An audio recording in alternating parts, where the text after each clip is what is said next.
अभी तक हमने गूगल शीट को, उसके इंटरफेस को, उसकी मुख्तलिफ पैरामीटर्स को देखा। इस सेशन में हम कोशिश करेंगे कि गूगल शीट को एनालिसिस में हम कैसे यूज़ कर सकते हैं। मैथमेटिकल एनालिसिस होते हैं, स्टैटिस्टिकल एनालिसिस होते हैं। शायद आपको याद हो कि सेशन 1 में मैथमेटिकल और स्टैटिस्टिकल एनालिसिस में जो डिफ्रेंसिएशन है वो हमने बड़ी तफसील से डिस्कस की थी। तो गूगल शीट्स को हम मैथमेटिकल एनालिसिस के लिए कैसे यूज़ करते हैं, आज हम अपने सेशन में ये सीखेंगे। डेटा की टर्मिनोलॉजी हम पहले यूज़ कर चुके हैं। इस सेशन में एक और टर्मिनोलॉजी भी यूज़ होगी जिसको हम डेटा फाइल का नाम देंगे। एक और टर्मिनोलॉजी भी शायद आप पहले सुन चुके हो, डेटाबेस की। तो इस सेशन में इनमें फ़र्क क्या है इसके बारे में भी डिस्कस करेंगे। किस चीज़ को डेटा कहते हैं, किस चीज़ को डेटा फाइल कहते हैं, किस चीज़ को डेटाबेस कहते हैं, ये भी हम लर्न करेंगे। तो आइए हम कंप्यूटर पे चलते हैं और साथ साथ इन चीज़ों के मतलब देखते हैं और साथ साथ हम गूगल शीट के और पैरामीटर्स को भी एक्सप्लोर करते हैं। जी स्टूडेंट्स, ये हमारे सामने एक गूगल शीट मैंने ओपन की हुई है और फॉर्चुनेटली मेरे पास एक फ़ाइल भी यहाँ पे ओपन है। ये फ़ाइल मैं कैसे यहाँ पे ओपन करूँगा उसके बारे में हम बाद में डिस्कस करेंगे। पहले मैं इस फ़ाइल के मुख्तलिफ करैक्टरिस्टिक्स आपके सामने डिस्कस करना चाहता हूँ। इस फ़ाइल को हम देखते हैं तो इसमें मुख्तलिफ कॉलम्स यूज़ हुए हुए हैं। फॉर एग्ज़ाम्पल ए कॉलम भी यूज्ड है, बी कॉलम में भी हमारे पास डेटा मौजूद है, सी कॉलम में भी डेटा मौजूद है और बहुत ज़्यादा कॉलम हमारे पास मौजूद है। ठीक है, ये अगर हम कंप्लीट देखें, बिल्कुल एंड के ऊपर जाके देखें तो ये ई सी हमारे पास आखिरी कॉलम है जो कि यूज़ हुआ हुआ है। सिमिलरली जब हम रोज़ की बात करते हैं तो रोज़ भी बहुत ज़्यादा यूज़ हुई है। अगर हम कंप्लीट नीचे एंड के ऊपर जाके देखते हैं तो 5001 आखिरी रो नंबर मौजूद है। तो अगर मैं डेटा सेल की बात करूंगा तो ये जिसके ऊपर इस वक्त कर्सर ऑन है उस कर्सर का नंबर जो है वो H4 है। H उसका कॉलम का हेड है, 4 उसकी रो का है और यही चीज़ यहाँ पे लिखी भी हुई है। अच्छा, अगर मैं रेंज की बात करूंगा तो डेटा रेंज स्टार्ट होती है A1 से और ख़त्म होती है EC 5001 के ऊपर। EC आखिरी कॉलम और 5001 आखिरी रो। अगर मैं यहाँ पे देखूँ तो फर्स्ट रो में उनके डेटा के हेडिंग्स लिखी हुई हैं।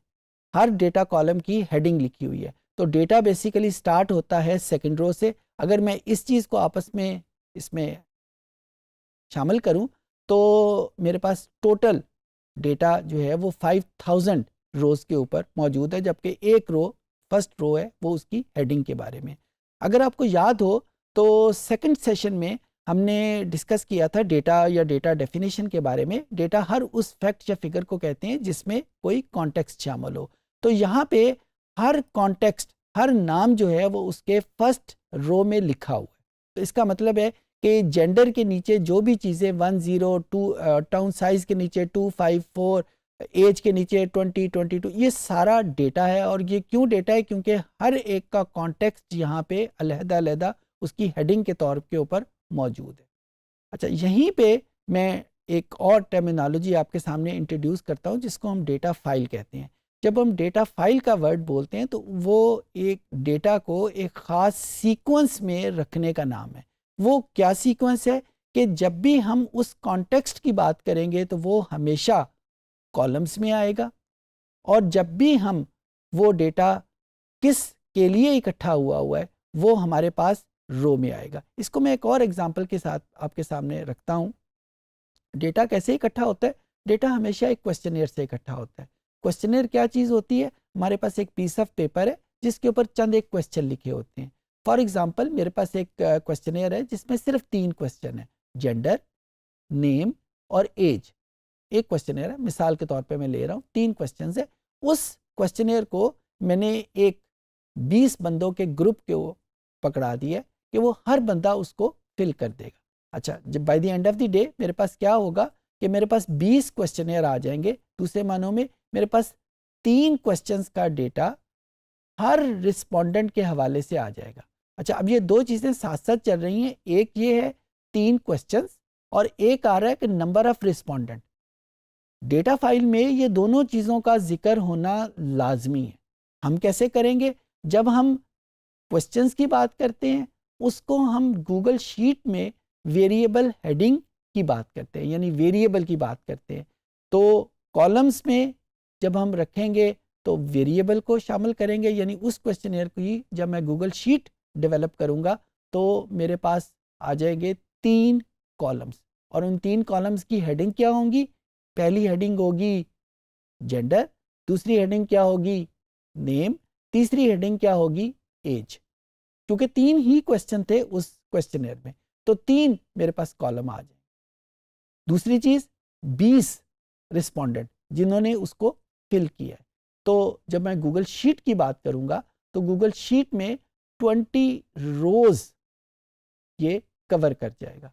20 रोज क्यों? क्योंकि रोज आइडेंटिफाई करती हैं, रिकॉग्नाइज करती हैं उन नंबर ऑफ रिस्पोंडेंट को।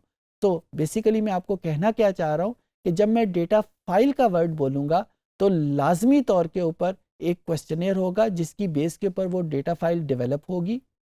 लाजमी तौर के ऊपर उस क्वेश्चनियर के जो क्वेश्चंस होंगे उनको मैं वेरिएबल कह रहा हूँगा, और जितने वो वेरिएबल होंगे उतने ही कॉलम उस डेटा फाइल में होंगे, और उस क्वेश्चनियर को जितने रिस्पोंडेंट ने फिल किया होगा उसको हम रोज में रिकॉग्नाइज करेंगे, यानी जितने रिस्पोंडेंट ने उसको फिल किया होगा उतनी ही रोज उस डेटा फाइल में होंगी। इसी चीज़ को अगर मैं एक डिफरेंट तरीके से आपके सामने कहूँ कि मेरे सामने अगर एक डेटा फाइल है जिसमें 50 कॉलम्स हैं और उसमें 100 रोज कंज्यूम हुई हैं, तो बेसिकली ये डेटा फाइल एक ऐसे क्वेश्चनियर की बेस के ऊपर बनी होगी जिसमें 50 क्वेश्चंस होंगे क्योंकि 50 कॉलम थे, और ये क्वेश्चनियर कितने लोगों ने फिल किया होगा? ये 100 लोगों ने फिल किया होगा कि उसमें 100 रोज कंज्यूम हुई हैं। ये वाली जो फाइल है जो इस वक्त आपके सामने स्क्रीन पे नज़र आ रही है, इस फाइल में टोटल रोज जो कंज्यूम हुई हैं वो 5000 है। इसका मतलब क्या है कि इस क्वेश्चनियर को कितने लोगों ने फिल किया? 5000 लोगों ने फिल किया। और क्योंकि इसका नाम कस्टमर डी बेस है तो ये अस्यूम किया जा सकता है कि इसमें जो डेटा होगा वो किसी दुकान के कस्टमर के बारे में होगा, तो 5000 कस्टमर का डेटा इसमें मौजूद है। और उस क्वेश्चनियर जिस क्वेश्चनियर की मदद से इसको बनाया गया है उसमें कितने क्वेश्चंस होंगे, नंबर ऑफ कॉलम इसको शो करेंगे। अगर मैं ए से लेकर ईसी तक सारे कॉलम्स की गिनती करूं तो इसकी तादाद जो है वो 133 बनती है। तो इस क्वेश्चनियर के 133 क्वेश्चंस थे, और इस क्वेश्चनियर को कितने रिस्पोंडेंट ने भरा था? 5000 रिस्पोंडेंट ने भरा था। तो ये मेरे पास डेटा और डेटा फाइल के दरमियान में डिस्टिंक्शन आ गई। तीसरी चीज़ मैंने जो आपके सामने बोली थी वो डेटा बेस बोली थी। डेटा बेस और डेटा फाइल में बहुत ज़्यादा फ़र्क नहीं होता। मैं एक आसान तरीके से, वैसे तो इसकी डेफिनेशन बड़ी टेक्निकल फॉर्म में भी आपको किताबों में मिल जाएगी, मैं एक आसान तरीके से आपके सामने रखता हूँ कि अगर इस डेटा फाइल को जो इस वक्त आपके सामने ओपन है, अगर आप इसको देखें तो सपोज़ मैं इसकी रो नंबर 5 को क्लिक करता हूँ, तो रो नंबर 5 में जिस कस्टमर का आईडी लिखा हुआ है उसी कस्टमर का टाउन साइज भी लिखा हुआ है, उसी कस्टमर का जेंडर भी लिखा हुआ है, उसी कस्टमर का एज भी लिखा हुआ है, उसी कस्टमर का, यानी एक रो में एक ही कस्टमर की सारी इंफॉर्मेशन मौजूद है। इस किस्म की सीक्वेंस को हम डेटा बेस कहते हैं। यानी डेटा तो किसी भी हवाले से किसी भी सीक्वेंस में लिखा जा सकता है, लेकिन जब मुख्तलिफ डेटा एक ही रिस्पोंडेंट का इकट्ठा करके लिखा जाए तो उस सीक्वेंस को हम डेटा बेस कहते हैं। तो ये 3 मैंने टर्मिनोलॉजी आपके सामने इंट्रोड्यूस की हैं, और ये तीनों टर्मिनोलॉजी हम through out the course use करते रहेंगे। डेटा का लफ्ज़ भी यूज़ होगा, डेटा फाइल का वर्ड भी यूज़ होगा, और डेटा बेस का वर्ड भी यूज़ होगा। डेटा किसी भी इंफॉर्मेशन को कह सकते हैं जिसका कॉन्टेक्स्ट हो। डेटा फाइल उस सीक्वेंस को कहते हैं जिस सीक्वेंस में कॉलम्स का रोल डिफरेंट है, रोज का रोल डिफरेंट है, और डेटाबेस उस स्ट्रक्चर को कहते हैं जिस स्ट्रक्चर में एक डेटा फाइल कंपोज की होती है। इसके अलावा भी बहुत सारे स्ट्रक्चर मौजूद हैं, इसको आमतौर के ऊपर लीनियर स्ट्रक्चर कहते हैं।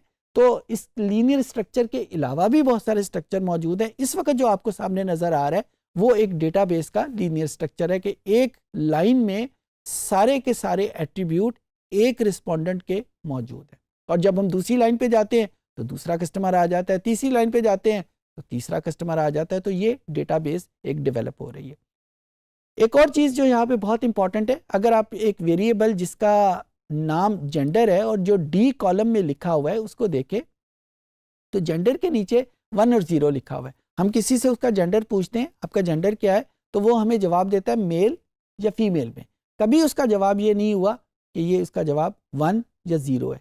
ये डिस्कशन हमने उस वक्त भी की थी जब हमने डेटा की टाइप्स की थी और क्वांटिटेटिव और क्वालिटेटिव डेटा किया था, फिर हमने नॉमिनल और ऑर्डिनल डेटा के बारे में डिस्टिंक्शन की थी। तो वही कॉन्सेप्ट यहाँ पे हम यूज़ करेंगे, हम ज़्यादा तफसील में नहीं जाएंगे कि जेंडर हमारे पास एक ऐसा वेरिएबल है जो बेसिकली क्वालिटेटिव था और उसको हमने कोड किया हुआ है 1 और 0 में। 0 का मतलब हमने अपनी आसानी के लिए रखा हुआ है मेल और 1 का मतलब हमने अपनी आसानी के लिए फीमेल रखा हुआ है, और उस हिसाब से ये हमारे पास नॉमिनल डेटा है। अगर मैं एज कैटेगरी की बात करूं जो एफ कॉलम में लिखा हुआ है, तो एफ कॉलम में ये वही एज कैटेगरीज है जिनको हमने एज को मुख्तलिफ कैटेगरीज में कन्वर्ट किया हुआ है। 2 का मतलब क्या है, 5 का मतलब क्या है, ये एज की कैटेगरीज के ऊपर होगा और ये सारे का सारा ऑर्डिनल डेटा है क्योंकि एज में एक ऑर्डर मौजूद है। सो ऑर्डिनल और नॉमिनल डेटा यहाँ पे मौजूद है। जी कॉलम में अगर हम देखें जिसका नाम जो है वो बर्थ मंथ है, अभी आपने देखा कि मैंने कॉलम की विड्थ को ज़्यादा कर लिया। तो इस तरीके से अगर हम कोई कॉलम की विड्थ को हम ज़्यादा करना चाहें तो हम उसके हेडर के ऊपर जाके इसकी विड्थ को चेंज कर सकते हैं। सो बर्थ मंथ एक हमारे पास वेरिएबल है जिसमें नंबर की फॉर्म में डेटा नहीं है, तो इसको हम क्वांटिटेटिव डेटा नहीं कहेंगे, इसको हम क्वालिटेटिव डेटा कहेंगे। और अनफॉर्चुनेटली इस पर्टिकुलर वेरिएबल के ऊपर कोई भी एनालिसिस, कोई भी न्यूमेरिकल एनालिसिस हम परफॉर्म नहीं कर सकते क्योंकि ये नंबर की फॉर्म में नहीं है, ये हमारे पास ABC की फॉर्म में है और ABC में हम कोई भी फार्मूला अप्लाई नहीं कर सकते, उसको जमा तफरीक नहीं कर सकते। अच्छा, अब हम एक स्टेप आगे बढ़ते हैं। मैंने एक यहाँ पे एक कॉलम ऑन किया हुआ है और मैंने एच कॉलम में किया, ये education, ED stand for education.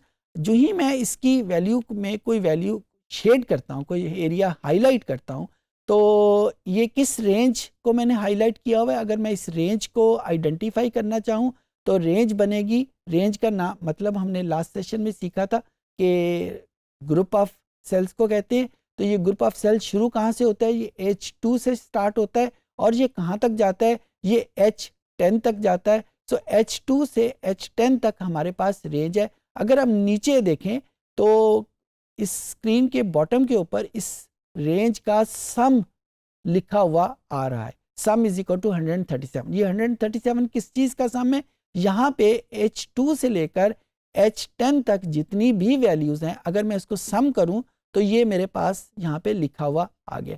अच्छा, यहाँ पे अगर आप देखें सम के आगे एक छोटा सा एरो और भी बना हुआ है, इसको जब मैं क्लिक करता हूँ तो मुझे कुछ और इन्फॉर्मेशन भी आ जाती हैं। फॉर एग्जांपल इसका एवरेज क्या है, इसकी मिनिमम वैल्यू क्या है, इसका मैक्सिमम वैल्यू क्या है, इसका काउंट यानी इसकी तादाद क्या है, ये सारी इन्फॉर्मेशन यहाँ पे मौजूद हैं। और अगर मैं इस सम की डिफ़ॉल्ट को चेंज करना चाहता हूँ, यानी मैं ये चाहता हूँ कि हर मर्तबा जब मैं किसी रेंज को शेड करूं तो मेरे सामने लिखा हुआ आए कि उसकी तादाद कितनी है, तो मैं यहाँ पे काउंट को क्लिक कर दूंगा तो अब हर मर्तबा जिस भी रेंज को मैं शेड करूंगा तो उसका तादाद लिखी हुई आ जाएगी। सो ये हमारे पास एक फंक्शन था मैथमेटिकल एनालिसिस। ज़्यादातर मैथमेटिकल एनालिसिस जो है वो हम इस पर्टिकुलर जो कॉम्बो बॉक्स है इससे हम कर लेते हैं। सम भी आ रहा है, एवरेज भी है, मिनिमम है, मैक्सिमम है, ये सारी चीज़ें यहाँ पे हमारे सामने मौजूद है। इस सेशन में हमने ये देखा कि गूगल शीट के ऊपर जो मैथमेटिकल एनालिसिस है वो हम कैसे कर सकते हैं। हमने ये भी सीखा डेटा, डेटा फाइल, डेटाबेस, इनमें फ़र्क क्या है, कहाँ पे कौन सी चीज़ यूज़ होती है। आई होप कि सेशन आपके लिए बहुत फ्रूटफुल रहा होगा।